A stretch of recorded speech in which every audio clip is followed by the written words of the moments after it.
कौन ऐसा ब्राह्मण जो अदंडी को दंड दिया, कौन ऐसा ब्राह्मण जो अखंड ब्रह्मचारी है, कौन ऐसा ब्राह्मण जो क्षत्रिय का नाश किया, कौन ऐसा ब्राह्मण जो गणिका सिंगारी है, कौन ऐसा ब्राह्मण जो कर्मों की गांठ बांधे, कौन ऐसा ब्राह्मण जो पढ़ैया वेदचारी है, कौन ऐसा ब्राह्मण जो दरिद्रता को दूर किया, कौन ऐसा ब्राह्मण जो भिखारी का भिखारी है। तो कहा जाता है कि रावण जैसा ब्राह्मण जो अदंडी को दंड दिया, सतानंद जैसा ब्राह्मण जो अखंड ब्रह्मचारी है, परशुराम जैसा ब्राह्मण जो क्षत्रिय का नाश किया, अजामिल जैसा ब्राह्मण जो गणिका सिंगारी है, सुखदेव जैसा ब्राह्मण जो कर्मों की गांठ बांधे, वेदव्यास जैसा ब्राह्मण जो पढ़ैया वेदचारी है, सुदामा जैसा ब्राह्मण जो दरिद्री को दूर किया, पर कलयुग के ब्राह्मण भिखारी के भिखारी है। तो अभी भी दिखाई देता है कि वो और भी इन सब के पीछे श्राप वगैरह है लक्ष्मी माता के कि आप लोगों के पास मैं आऊंगी नहीं। पर ब्राह्मण देवता भी इतने शक्तिशाली और इतने ज्यादा योग से अपने तप से परिपूर्ण होते हैं कि उन्हें कभी भी किसी चीज की कमी नहीं होते हैं। वो तो सदैव देते हैं, तो दाता हैं, चारों वर्णों को संप्रदायों को संभालने वाले हैं। तो इस प्रकार से वहां सापासापी हुई और सारी सभा अपने अपने घर चली गई, सारे देवी देवता सब अपने अपने चले गए घर, भगवान शिव भी अपने कैलाश को चले आए। पर दक्ष अपने मन का द्वेष नहीं भूल पाया और इधर शिव जी भी नहीं भूले, पर वो याद भी नहीं रखते हैं।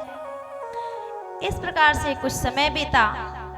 दक्ष ने एक वाजपेय नामक यज्ञ किया, उससे उसका काम नहीं चला, तो उन्होंने दूसरा यज्ञ बहुत विशाल आयोजित किया, उसका नाम बृहस्पति शव यज्ञ होता है। उस यज्ञ में सबको निमंत्रण दिया गया, सभी देवी देवता दिक्पाल दिशाओं यक्ष गंधर्वों नाग किन्नरों जिसकी भी जितनी भी सृष्टि के लोग हैं सबको निमंत्रण गया, यहां तक कि ब्रह्मा विष्णु को भी गया। पर वो दोनों लोग आए नहीं, क्योंकि वो जानते थे कि इस यज्ञ में कुछ अच्छा नहीं होने वाला है। आप लोग भी समझ लीजिए कि जहां तोड़ फोड़ आंदोलन भ्रष्टाचार आगजनी होता है उस सभा में कभी भी जाना नहीं चाहिए। जहां जरा भी अंदेशा हो कि यहाँ पर घटना कोई ऐसी दुर्घटना घटने वाली है तो वहां कदापि नहीं जाना चाहिए। तो इस प्रकार से ब्रह्मा विष्णु तो नहीं गए, बाकी सब देवता जाने लगे। और देवता जा भी रहे हैं तो कैलाश से होके जा रहे हैं अपने विमानों पर बैठ करके। देवांगनाएं गाते हुए जा रही हैं और देख रही हैं कि अरे हाँ सती गई नहीं कैलाश पर, क्योंकि सती का घर कैसा है जो सब देख लें कि भीतर रहे तो बाहर वाले चले जाएं, पता नहीं हो सकता है गई हूं कि हो अंदर। पर माता सती का तो पर्वत खुला घर है, तो सब देख रहे हैं नहीं सती गई नहीं है, सती यही है। तो वो और थोड़ा सा व्यंग्यात्मक तरीके से जा रहे हैं, क्यों सती तुम्हारे पिता के घर यज्ञ हो रहा है और तुम नहीं गई? तो माँ सती को पता चला अच्छा पिताजी यज्ञ कर रहे हैं, पता नहीं। तो उन्होंने जा करके भगवान शिव से कहा कि प्रभु आपके ससुर के यहाँ यज्ञ चल रहा है। माताएं बहुत होशियार होती हैं, अगर ऐसी कोई बात आए सराहना की, ऐसी कोई बात आए बड़ाई की, तो वो कहेंगी हाँ मेरे पिता के घर पे, मेरे मायके में। परंतु जब थोड़ी गड़बड़ होती है ना दोनों जगहों में, तो बनाने की कोशिश करती हैं। क्या करें, वो दोनों जगहों में फंसी होती हैं। उनका जो माया, उनका जो प्रेम होता है कि 20 साल 25 साल वहाँ गुजरा है, वो मेरा जन्म स्थान है, मेरे जन्मदाता हैं, वो मेरा मातृभूमि है, और एक मेरा कर्म भूमि है जहाँ मेरा अब बाकी का जीवन बीतने वाला है। तो बड़ा संकट होता है, धर्म संकट होता है। तो इसलिए माता ने आज ये नहीं कहा कि मेरे पिता के घर, उन्होंने कहा आपके ससुर के यहाँ। उन्हें लगा कि थोड़ा प्रभु को अपनापन जागेगा तो चलेंगे, क्योंकि वो जानती हैं चिट्ठी उट्ठी तो आई नहीं है। तब तक तो प्रभु ने पूछ ही दिया, भगवान शंकर ने पूछ ही दिया कि हाँ चलना तो चाहिए, तैयारी कीजिए, पर एक बात बताइए, क्या ससुर जी ने कोई चिट्ठी भेजा है? माँ ने कहा चिट्ठी तो नहीं भेजा। तो प्रभु ने कहा कि चिट्ठी नहीं भेजा तो फिर कैसे जाएंगे? सती समझिए आप कि ऐसी जगहों पर नहीं जाना चाहिए जहां से हमें बुलाया न गया हो।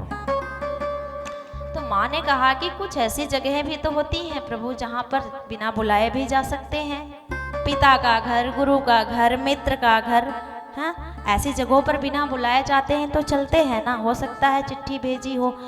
मैं उनकी सबसे छोटी पुत्री हूँ, छोटे बच्चों पर तो सबसे ज्यादा स्नेह होता है माता पिता का, इसलिए भेजा हो सकता है न आया हो।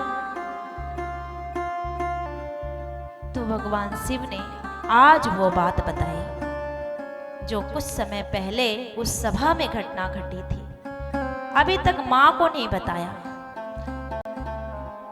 पुरुषों की ये विशेषता होती है कि वो अंदर इतने गंभीर होते हैं कि कोई अच्छी या बुरी बात हो वो इतना जल्दी बाहर नहीं करते, उसे पचा जाते हैं। और जो जगतपति हो, जो जगत गुरु हो, उन शिवजी की गंभीरता का क्या वर्णन किया जाए। आप लोगों ने सती प्रसंग में भी उस दिन सुना था, या मानस जिन लोगों ने सुना हो, पढ़ा हो कि प्रभु जान गए अपने दिव्य चक्षुओं से देख करके कि सती सीता का रूप धारण करके छल की हैं, और फिर मन ही मन उन्होंने संकल्प लिया कि अब सती के इस शरीर से पत्नी रूप में प्रेम नहीं कर पाऊंगा। पर वह संकल्प सुनकर आकाशवाणी हुई उनकी प्रशंसा में, परंतु माता सती को खुलकर ये नहीं कहा कि मैं आपका त्याग करता हूँ। इसी प्रकार से ससुर ने ये अपमान किया था तो अभी तक उन्होंने माता को बताया नहीं था। आज अवसर आया तो उन्होंने बताया, और कहते हैं कि ऐसी जगहों पर नहीं जाना चाहिए जहां बुलाए भी न और मन में किसी प्रकार का द्वेष हो। आवत ही हर से नहीं, नैनन नहीं सने, तुलसी वहां न जाइए, चाहे कंचन बरसे में। गोस्वामी जी कहते हैं मानस में कि आते ही हर्ष से नहीं, मन को हर्ष ना हो, और नैनन नहीं सने, कोई हमें आता हुआ देखे उसके आंखों में हमारे प्रति प्रीति न हो तो वहां कदापि नहीं जाइए। चाहे वहां पर मैं ये बादल सोना ही क्यों न बरसा रहे हो, वहां कितना भी लाभ हो, पर नहीं जाना चाहिए। तो माँ ने कहा कि प्रभु इतना दिन हो गया आपने मुझे बताया क्यों नहीं, मैं प्रयास करती। तो प्रभु ने कहा कि रही मन निज मन की व्यथा, मन ही राखो गोय, सुन इठलई है लोग सब, बाटन नहीं है कोई। मन की यदि कोई व्यथा है तो मन में ही दबा कर रखो, उसे किसी से कहो नहीं, क्योंकि लोग व्यंगात्मक शैली में आ जाएंगे, आपको व्यंग भरी नजरों से देखेंगे, बांट नहीं लेंगे। आपका कष्ट कोई बांट नहीं लेगा, बल्कि और कष्ट बढ़ा देंगे। इसलिए सुख तो लोगों में बांट लो, पर दुख मत कहो किसी से, उसी से कहो जहां आपके दुख को बांटने पर हल्कापन हो। तो माता कहती हैं कि स्वामी हाँ वो आपकी बात सही है, फिर भी धागा प्रेम की मत तोड़ो चटकाए, टूटे से फिर ना जुड़े, जुड़े तो गांठ पड़ जाए। तो गांठ मत डालिए, नहीं चलेंगे तो गांठ पड़ जाएगी। प्रभु ने, भगवान शंकर ने बहुत समझाया, पर माँ सती का जो पितृ प्रेम है वो मानता नहीं है। और एक बात, कारण वहां पर सिर्फ ये नहीं था कि माँ सती को अपने पीहर से, अपने ससुराल, अपने मायके से बहुत प्रेम था, कारण वहां पर कुछ और था। कि उन्होंने जब सती माता ने जब सीता का रूप धारण किया था, उस समय से भगवान शंकर ने उनका त्याग कर दिया है। वो आमा की तरह भीतर ही भीतर जल रही हैं। वो चाहती ही हैं कि मेरा देह त्याग हो जाए। 87,000 वर्षों की समाधि से बाहर निकले हैं, और जब कोई हमें त्याग दे, जब हमें कोई प्रेम करने वाला प्रेम ना करे तो कितनी पीड़ा होती है, यह सब लोग जानते हैं। इस प्रकार से जब माँ सती की बहुत इच्छा देखी भगवान शिव ने, तो उन्होंने कहा कि ठीक है, आप नहीं मानती हैं तो जाइए। अपने गढ़ों से, नंदी से कह दिया कि इन्हें महारानी की तरह ले जाओ, छत्र चमर के साथ ले जाओ, साधन पालकी में ले जाओ। तो आज उनके गढ़ सभी लेकर के दक्ष प्रजापति के घर गए। पर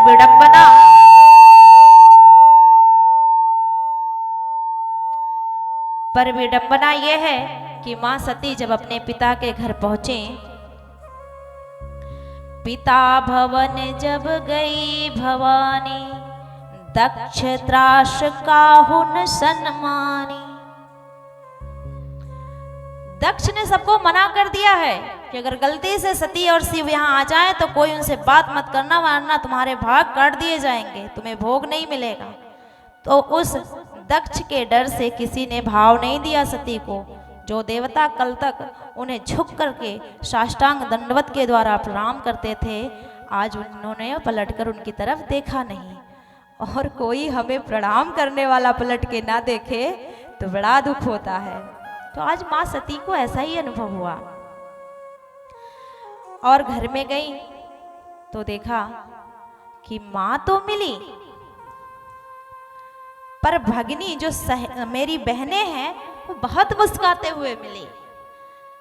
गोस्वामी जी ने ये नहीं कहा कि मुस्कुराते हुए मिली, वो कहते बहुत मुस्कुराते हुए मिली। जब कोई बहुत मुस्कुराता है तो समझ लीजिए कि क्या भाव होते हैं। तो उन्होंने उसका भी ध्यान नहीं दिया। वो जानती हैं कि कुछ हुआ है, इसलिए ऐसे तो सहना पड़ता है। फिर वो अपने पिता के पास गई। पिता ने भी कोई उनका आदर सत्कार नहीं किया। उन्होंने उनका भी बुरा नहीं माना। सोची चलो पिताजी हैं, गुस्से में हैं, संभल जाएगा। बेटियों को तो बचपन से पिता का डांट खाना आता है, सीख जाती हैं वो बचपन में ही। उसके बाद वो यज्ञशाला में गई। यज्ञ में जब वो गई तो उन्होंने समस्त देवताओं का भाग देखा। सबके लिए भाग के स्थान बने हुए थे, पर भगवान शिव के लिए नहीं बना हुआ था। यह देख करके उन्हें सहन नहीं हुआ। स्त्रियां बेशक पिता से प्रेम करती हैं, पर जिस दिन से उनका दान कर दिया जाता है, कन्यादान होता है ना, उस दिन से वह पति के मान में अपना मान, पति के अपमान में अपना अपमान समझती हैं। अब उन्हें लगा कि ये अच्छा नहीं हुआ। उन्होंने अपने पिता दक्ष को लक्ष्य करके सारी सभा को दुर्वचन कहे, बुरा भला कहा कि आप लोगों को शर्म आनी चाहिए, क्योंकि यही देवता थे ना जब विष निकला था तो लेकर के पहले शिव जी के पास गए थे। आज ये इन देवताओं को समझना चाहिए कि मुझे मिल रहा है पर महादेव को नहीं मिल रहा है। ये देव है, वो महादेव है। आप माता ने कहा आप लोगों को ऐसी जगह नहीं आना चाहिए, और अपने पिता को लक्षित करके कहा कि आपके कारण यह शरीर है मेरा, आपने इसे जन्म दिया है, इसलिए मैं दक्षायनी कही जाती हूँ, दक्ष कुमारी कही जाती हूँ। अगर मैंने इस देह को धारण किए रखा तो आपका नाम जुड़ा रहेगा। यहां समझने वाली बात है कि हम अपने देह को ही नाम से जानते हैं। किसी की पत्नी बनकर, किसी के पुत्र बनकर, किसी के पौत्र बनकर के, यह जो हमारी पहचान है वो सही में हमारी पहचान नहीं है, ये हमारे शरीर का पहचान है। हम कितने जन्मों में क्या क्या बनते रहे, भविष्य में जब हमारा अगला जन्म होगा तो हम क्या बनेंगे कोई नहीं जानता है। कभी कभी वर्ण जाति संप्रदाय को लेकर, लिंग को लेकर के बड़ा युद्ध है समाज में। ये स्त्रियां हैं, ये पुरुष है, ये इस जाति का है, वह उस कास्ट का है। लेकिन जिसके अंदर इतना नाम मात्र, लेश मात्र विद्वता होगी, सत्संगत किया होगा, गुरु किया होगा, संतों का शरण धारण किया होगा, शास्त्रों का अध्ययन किया होगा, तो उसका यह भ्रम मिट चुका होगा कि कोई जाति पाति नहीं, हरि को भजे सो हरि का होई, कोई कुछ नहीं। आप लोगों ने मैत्रेय ऋषि का नाम सुना होगा। तृतीय स्कंद और चतुर्थ स्कंद भागवत के अंदर विदुर और मैत्रेय संवाद है। समय के अभाव कारण हमने विदुर प्रसंग आप लोगों को अच्छे से नहीं सुनाया। यहाँ भी अभी भी विदुर संवाद ही चल रहा है मैत्रेय जी से। यह मैत्रेय ऋषि जो हैं वो अपने 8 जन्मों के पूर्व की कथा बताते हैं और कहते हैं कि 8 जन्म पूर्व में एक कीड़ा था, मुझे वेदव्यास जी मिले, 8 जन्मों तक वो मेरे साथ रहे। कीड़े से निकल करके मैं सूकर बना, सूकर से निकल करके मैं उल्लू बना, ऐसे ऐसे कर करके मेरी योनियां बढ़ी। फिर इसके पूर्व जन्म में मैं क्षत्रिय था, अभी इस जन्म में मैं ब्राह्मण कुल में आया हूं। तो मैत्रेय ऋषि अपना जन्म जानते हैं, इसलिए 8 जन्म जब पूर्व गए तो उन्हें पता चला कि मैं एक कीड़ा था। नारद जी कहते हैं कि पूर्व जन्म में मैं एक दासी पुत्र था। तो क्या जरूरी है कि हम अभी जिस मनुष्य शरीर को धारण करके बैठे हैं, पिछले जन्म में हम भी मनुष्य रहे हो? ये जाति धर्म ये सब कुछ हमारे शरीर का है। माँ के गर्भ में आने से पहले हमारी कोई जाति नहीं थी और चिता पर लेटने के बाद हमारी कोई जाति नहीं होगी। सब कर्मों का खेल है।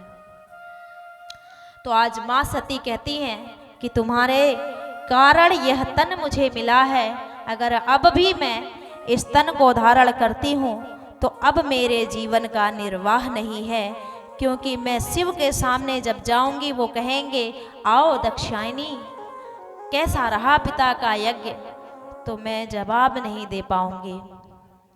और एक बात, हरि हर निंदा सुन ही जो काना, होय है पाप गौ घात समाना। भगवान हरि का और भगवान हर अर्थात शिव का जो निंदा करता है, सुनता है, उसे वह पाप लगता है जो किसी गौ वध से लगता है। इसलिए अब मैं शरीर त्याग दूंगी। क्यों? क्योंकि अगर आपके सामने कोई भगवान शिव का, भगवान नारायण का निंदा कर रहा है तो आपके सामने 3 रास्ते हैं। या तो आप उसे मार डालो, अगर यह संभव नहीं है तो अपने कर्णपुटों में शीशा पिघला कर डाल दो, सुनने की क्षमता खत्म हो जाए। या तो फिर वहां से आप चले जाओ। तो मां आज कह रही है तुम मेरे पिता हो, पितृहंता नहीं बनना चाहती मैं, मार नहीं सकती आपको। और मेरे पति का अपमान हुआ है, पति के घर जाना है, अब लौट के जा नहीं सकती। अब उनके पास मरने के अलावा कोई रास्ता नहीं है, क्योंकि अब वो दूसरी जगह तो जाना नहीं है उन्हें। तो मां सती आवेश में आ गई, योगासन पर बैठी, प्राणायाम को साधा और अपने ब्रह्मरंध्र के द्वारा अपने तेज को निष्कासित कर दिया। मां ने अपना प्राण त्याग दिया। बोलिए भक्त वत्सल भगवान की।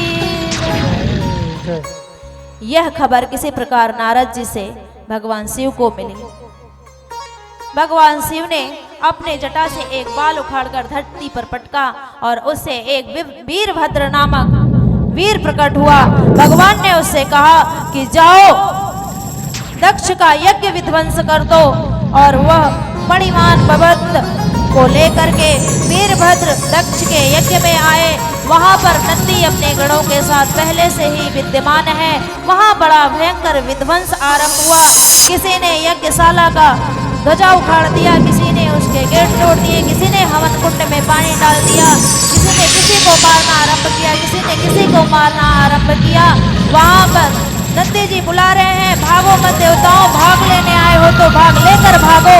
और सारे देवता भाग रहे हैं। भगवंत ने मूसा के दांत तोड़ दिए, किसी ने मित्र देवता को आंखें फोड़ दी, किसी ने दक्ष के पुरोहित भृगु की दाढ़ी नोच दी और किसी ने तो दक्ष का गर्दन ही काटकर हवन कुंड में पूर्णाहुति कर दी।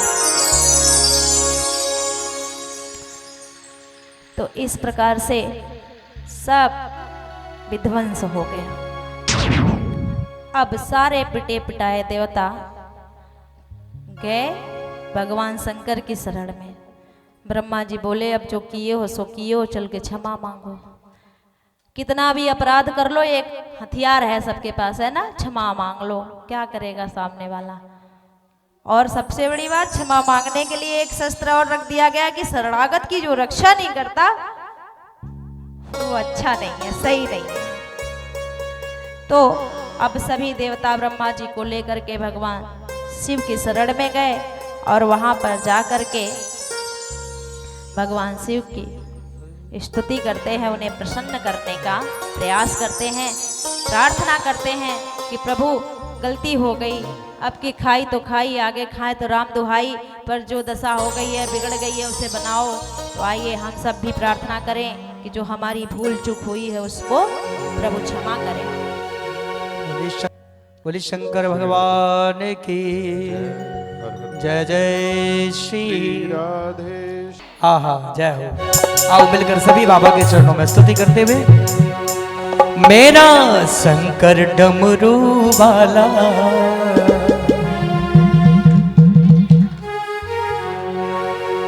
बड़ा मत वाला। बोलिए बोलिए सभी मिलकर बोलिए। वाह, सच बताऊं, हजारों भक्त मिले मुझे, हाँ 5-5 हजार 11-11 हजार लोग, मगर आप जैसे नहीं मिले। यहाँ 500 ही भारी पड़ गए उनके ऊपर, क्योंकि बोलने वाले भक्त अच्छे लगते हैं मुझे। हाँ, क्योंकि मैं तो कमा के खाना चाहता हूँ, मेरी तो आदत ये है सच में। कहीं दक्षिणा मिले 11,000 25,000 2 लाख 5 लाख कमा के खाना चाहता हूँ। तो आप भी साथ में कमाओ ना, मिलकर दोनों हाथ उठा करके बोलो शंकर भगवान की। मेरा शंकर डमरू वाला, बड़ा मत वाला, वो शिव भोला भाला है। मेरा शंकर डमरू वाला, बड़ा मत वाला, वो शिव भोला है। ओ मेरा शंकर डमरू वाला, बड़ा मत वाला, वो शिव भोला भाला है। मेरा शंकर भोला वाला, बड़ा मत वाला है, बड़ा मत वाला है, बड़ा मत वाला है, बड़ा मत वाला है, बड़ा मत वाला है। ओम नमः शिवाय, ओम नमः शिवाय, ओम नमः शिवाय, ओम नमः शिवाय। ओ शिव जटाधरा, शिव जटाधरा, शिव जटाधरा, शिव जटाधरा। हाँ मेरा, हाँ मेरा, हाँ मेरा शंकर डमरू वाला, बड़ा मत वाला, वो शिव भोला भाला है। मेरा शंकर डमरू वाला, बड़ा मत वाला, वो शिव भोला भाला है। बोलो शंकर भगवान की जय। सभी दोनों हाथ उठा करके ताली की सेवा।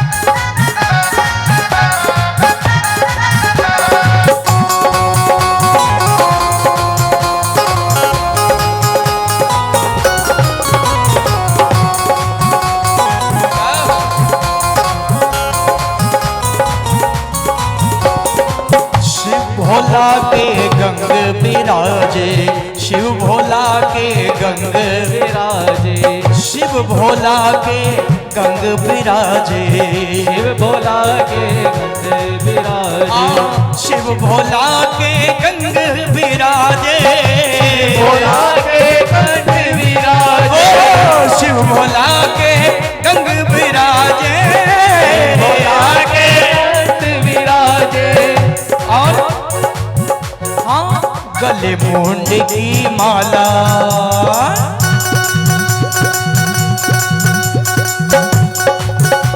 ओ गले मुंड की माला, वो बड़ा मत भाला है मेरा शंकर डमरू वाला, वो शिव भोला वाला बड़ा मत वाला है।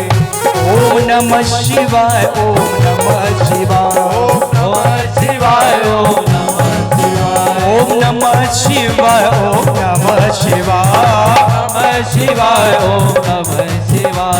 नमः शिवाय, ओम नमः शिवाय, ओम नमः शिवाय, ओम नमः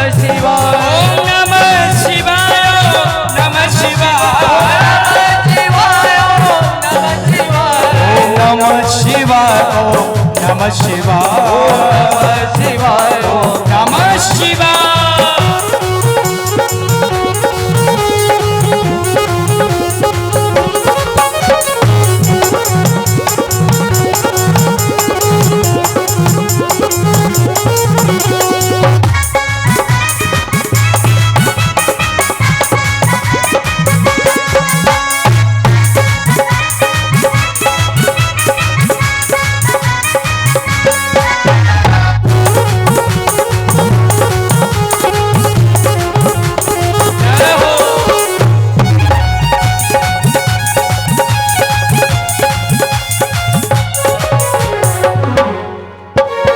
खाने को चाहिए भांग धतूरा, खाने को चाहिए भांग धतूरा, खाने को चाहिए भांग धतूरा, खाने को चाहिए भांग धतूरा, भांग धतूरा, भांग धतूरा, भांग धतूरा, भांग धतूरा। और भोले बाबा को पीने के लिए क्या चाहिए? हाथ ऊपर करके बोलो ना जरा। हाँ और हाँ पीने को, अजी पीने को, हाँ पीने को विष का प्याला,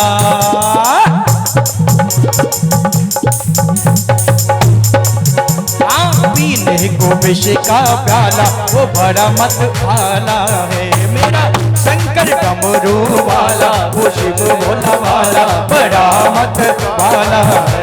ओम नमः शिवाय, ओम नमः शिवाय, ओम नमः शिवाय, ओम नमः शिवाय, ओम नमः शिवाय, ओम नमः शिवाय, शिवाय, ओम नमः शिवाय। बोलो शंकर भगवान की जय।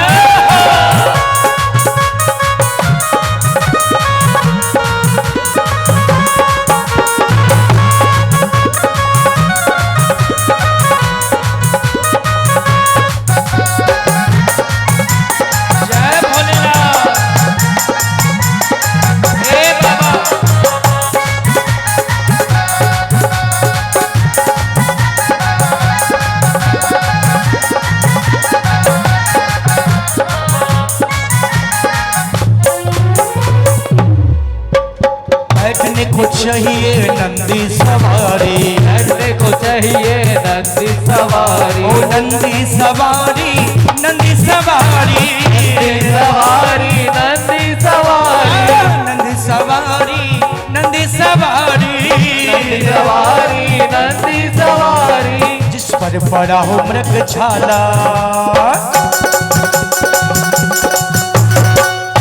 वो जिस पर पड़ा हो मृग छाला, वो शिव भोला भाला बड़ा मत भाला है मेरा शंकर डमरू वाला बड़ा मत वाला, बड़ा भोला भाला है। ओम नमः शिवाय, ओम नमः शिवाय, शिवाय, ओम नमः शिवाय, ओम नमः शिवाय, ओम नमः शिवाय, ओम नमः शिवाय, ओम नमः शिवाय। एक बार आप जैसे भक्तों की वे आवाज आनी चाहिए। हाँ